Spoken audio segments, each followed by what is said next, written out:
Last time हम discuss कर रहे थे न्यूरल रेगुलेशन ऑफ रिस्पायरेशन। तो सबसे पहले हमने इसकी इंट्रोडक्शन देखी कि जो नर्वस सिस्टम है वो किस तरीके से पार्शियल प्रेशर को कंट्रोल करता है। देन उसके बाद इनवॉलेंट्री वॉलेंट्री एक्टिविटीज़ देखी। देन उसके बाद मैंने आपको ये समझाया कि रिस्पायरेटरी सेंटर कहाँ पे होता है, कैसे इनपुट होता है, आउटपुट कैसे होता है, और रिस्पायरेटरी सिस्टम क्यों ज़रूरी है हमारी मतलब जो रिस्पायरेटरी सेंटर क्यों ज़रूरी है हमारी रिस्पायरेशन के लिए। देन उसके बाद मैंने आपको बताया कि जो रिस्पायरेटरी सेंटर होते हैं उसके पास क्या होते हैं कि कुछ ग्रुप्स होते हैं, और ग्रुप्स ऑफ न्यूरॉन ही क्या कंट्रोल करते हैं, इंस्पायरेशन कंट्रोल करते हैं, एक्सपायरेशन कंट्रोल करते हैं। कुछ जो हैं जैसे डॉर्सल ग्रुप हो गए वो इंस्पायरेशन को कंट्रोल करें, वेंट्रल जो होते हैं वो इंस्पायरेशन और एक्सपायरेशन को दोनों को कंट्रोल करेंगे। देन उसके बाद न्यूमोटैक्सिक सेंटर ये क्या करता है कि एक ट्रांजिशन जो इंस्पायरेशन टू एक्सपायरेशन होता है तो उसको ये क्या करता है, उसके डेप्थ मतलब डीप ब्रीथिंग को क्या करता है, कंट्रोल करता है। एपोनिस्टिक सेंटर तो ये क्या करता है, काज करता है प्रोलॉन्ग इंस्पायरेशन।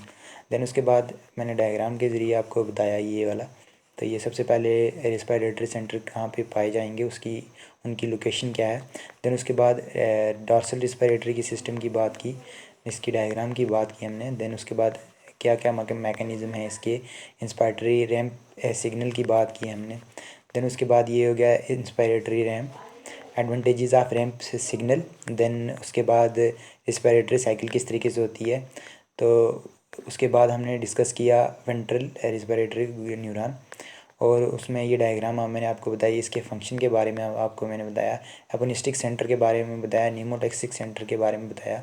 और जब न्यूमोटैक्सिक सेंटर स्ट्रॉन्ग होता है तो क्या होती है कि जो ड्यूरेशन होती है एक्सपायरेशन की वो इनकी डिक्रीज़ हो जाती है, और जो वीक होगा तो उस टाइम जो एक्सपायरेशन की ड्यूरेशन है वो इंक्रीज़ हो जाएगी। तो हम इसको मॉडर्न कंसेप्ट में कह सकते हैं, मॉडर्न मेथड में कह सकते हैं बल्बोप्रोटीन रिस्पिरेटरी न्यूरल कम्प्लेक्स कह सकते हैं। देन उसके बाद अब हम बात करेंगे फीडबैक।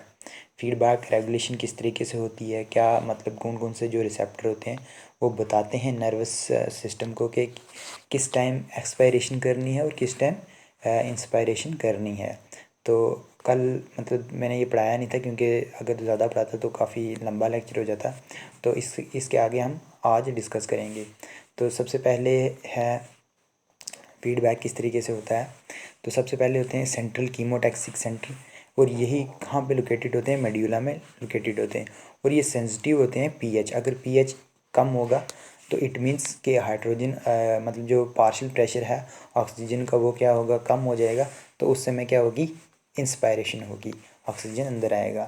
देन उसके बाद पेरिफेरल नर्व कीमो रिसेप्टर, तो ये कहाँ पे होते हैं, कैरोटिक एंड आर्टिक मतलब वीन्स में होते हैं, आर्टरीज में होते हैं जो बॉडी में पाई जाती है। और ये सेंसिटिव होते हैं किसी partial pressure of oxygen and partial pressure of carbon dioxide and also partial pressure power of hydrogen means pH.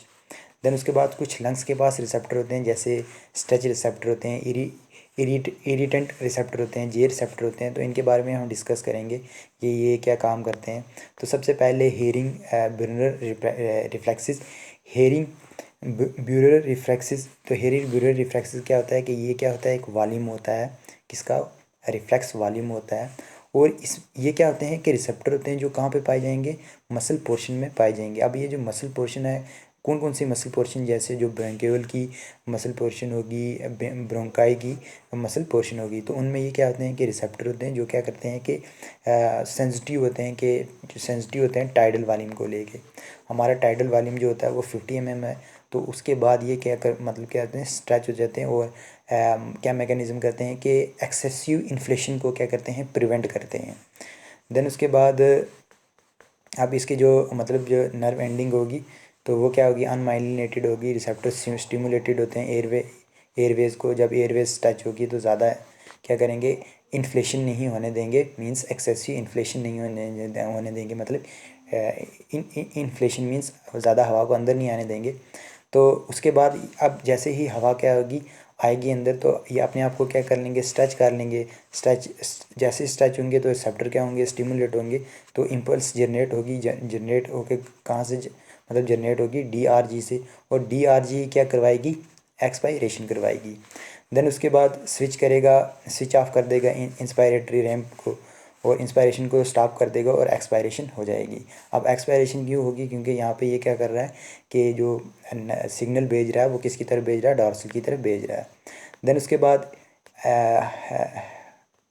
बाद H B reflexes. H B reflexes Hering Breuer reflexes. तो एच बी का मतलब ही यही है। तो ह्यूमन में ये जो मतलब एक्टिवेट है जब जो टाइडल वॉल्यूम होता है वो 3 टाइम बढ़ जाता है। तो 500 ये रहता है ना नॉर्मल, तो 3 टाइम ये वाला हो गया। तो जब ये वॉल्यूम इंक्रीज़ करेगा, 3 टाइम ज़्यादा इंक्रीज़ करेगा, तो तब ये क्या हो जाएंगे? रिसेप्टर, ये वाले रिसेप्टर क्या हो जाएंगे? एक्टिव हो जाएंगे। तो इस रिफ्लेक्स इस मतलब इस मैकेनिज़्म से क्या होता है कि ये क्या है? प्रोटेक्टिव मैकेनिज़्म है, जिससे जो लंग्स की एक्सेसिव इन्फ्लेशन है वो रुक जाती है, प्रिवेंट हो जाती है। देन उसके बाद अब ये जो मतलब एच बी जो मतलब हेर्नर ब्यूरर जो रिफ्लेक्सेस होते हैं वो डिफ्लेशन किस तरीके से करवाते हैं? सस्टेन करवाते हैं डिफ्लेशन को, डिक्रीज़ करते हैं टाइडल वॉल्यूम को, इंक्रीज इम्पल्स मतलब सिग्नल भेजते हैं किसको? डी आर जी को, डॉर्सल रिस्पायरेटरी ग्रुप को। तो तभी क्या होती है? एक्सपायरेशन होती है। स्विच ऑन कर देंगे रिस्पायरेटरी रेम की, इंस्पायरेशन होगी। देन उसके बाद इंस्पायरेशन मतलब होगी। देन उसके बाद प्रोटेक्ट करेंगे किसको? मतलब लंग्स को कोलैप्स होने से क्या करेंगे? प्रिवेंट करेंगे। तो इसका काम यही होता है। देन उसके बाद जो लास्ट के जो 2 रिसेप्टर हैं, ये हो गया irritant receptor and J receptor. तो इरिटेंट रिसेप्टर की सबसे पहले हम बात करेंगे। तो इरिटेंट रिसेप्टर कहाँ पे पाए जाते हैं? Epithelium of trachea, bronchi and bronchioles. तो ये यहाँ पे प्रेजेंट होते हैं। और ये इनकी जो मतलब जो नर्व एंडिंग होती है तो वो क्या होती है कि सेंसिटिव होती है, सेंसरी होती है। देन उसके बाद अब ये जब भी इनकी स्टिमुलेशन होगी तो स्टिमुलेशन के दौरान या तो स्नीजिंग होगी या तो कफिंग वगैरह होगी। देन उसके बाद अब ये जो मतलब इनकी जो मतलब ये जो स्टिमुलेशन होती है, इन रिसेप्टर की एक्टिवेशन होती है, ये कब होती है कि ब्रेंकियल कंस्ट्रिक्शन होती है। जो भी पर्सन जिसमें डिजीज़ होगी, जैसे अस्थीमा हो गया, एफीसीमा हो गया, तो इस किस्म की जिस पर्सन को डिजीज़ होंगी तो उनमें ये जो इरिटेंट रिसेप्टर हैं, इरिटेट करने वाले, तो ये जो रिसेप्टर हैं ये क्या होंगे? एक्टिवेट हो जाएंगे। देन उसके बाद लास्ट वाला जो है वो जो है जे रिसेप्टर। तो जे रिसेप्टर में क्या है कि इसकी जो नर्व एंडिंग है वो क्या होती हैं? सेंसरी होती हैं। और ये कहाँ पे पाई जाती हैं? मतलब प्रेजेंट होती हैं alveolar wall juxtaposition to the pulmonary capillaries. तो इन दोनों की वजह से हम इसको क्या बोलते हैं? जक्सा कैपिलरी रिसेप्टर भी बोल सकते हैं। तो ये सबसे पहले डिस्कवर किसने किए थे? आर्थर सिंह पेंटिल ने किए थे, पेंटिल ने किए थे। तो ये जो आर्थर सिंह पेंटिल थे, ये मतलब इंडियन साइंटिस्ट थे। तो इन्होंने कब डिस्कवर किया था? इन 1955 में किया था। देन उसके बाद अब इसकी मतलब स्टिमुलेशन कब होगी? तो इसकी जो स्टिमुलेशन होगी वो क्या होगी कि एडिमा के दौरान होगी। ये भी एक डिज़ीज़ है, ब्लड कैपिलरीज वाली डिज़ीज़ है।